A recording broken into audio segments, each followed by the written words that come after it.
Good evening, class. This is the Cookie Monster, and this will be my week 2 speech.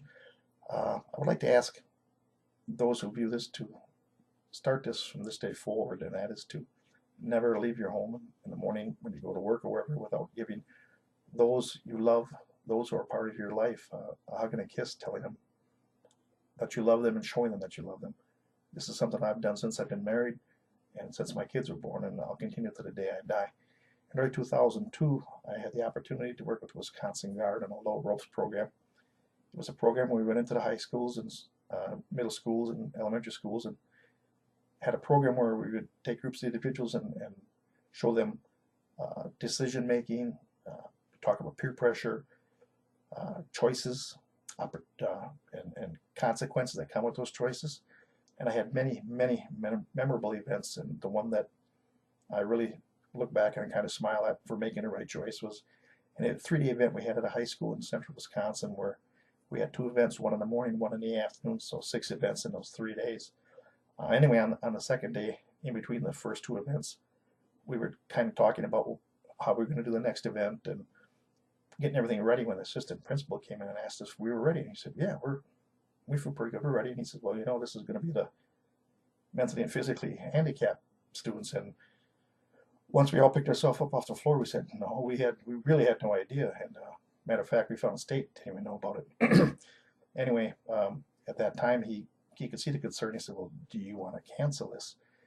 And we got together and talked it over. And we could have canceled due to just the safety factor, but we talked about it and thought, well, no, we knew it was going to be a smaller group, so we said we can rearrange this where we'll do it as one main group, and we'll just make the events that we think they can handle. So we told them, said, no, we're going to run with it. We believe these students have waited and deserve the same opportunity. To make a long story short, the event went off pretty well. These students worked and went through the events. They showed us everything that the normal students had and more enthusiasm. And it was a great time. And I think we actually took away more from the event than they did. Well, anyway, on the third day, it was in between the events again, and we were again going through our after action review, what we call it. And a teacher came in and asked who was in charge, and I said, ma'am, that's me. I'm in charge of this 3-day event. And she introduced herself, and she said, I got a bone to pick with you. And I kind of said, uh-oh, what happened? Why? What did we do wrong? She said, I'm a teacher with the physically handicapped students that you had through yesterday. These kids are all still wound up and they're excited, and all they want to talk about is this low ropes event, and they want to come back and go through again. She goes, I don't know what you did, but you got these kids wound up, and she was just so proud. She said because these students had told her that we had treated them as normal students, that they succeeded on a course that was meant for normal students, and they succeeded going through it. And how proud she was in that fact that they went through it, and how proud she was at a positive impact we had made in these students' lives for not canceling out and taking this course on and doing it off the cuff. Because when they walked in, like I said, there was a full gamut from mildly mentally handicapped to one student who came in on basically a gurney with tubes coming out of them and had to be pushed around by an aide and a nurse. But they all went through and succeeded. Anyway, after these events, we would always have an after-action review or closing comments, and a lot of times I would ask the students, how many feel that your parents pick on you and don't understand and they just don't love you? And a lot of stuff, yeah, that's my mom and dad. That's how that's how they feel. That's how they treat me. And I told them, I said, well, maybe you need to look at your parents' point of view. Maybe it's your parents see you people making the poor choices and the negative consequences, and can revert back to when they were a child making the same choices with the same negative consequences and don't want that for you. That's why they get on you and stuff like that. And a lot of students go, yeah, that could be so.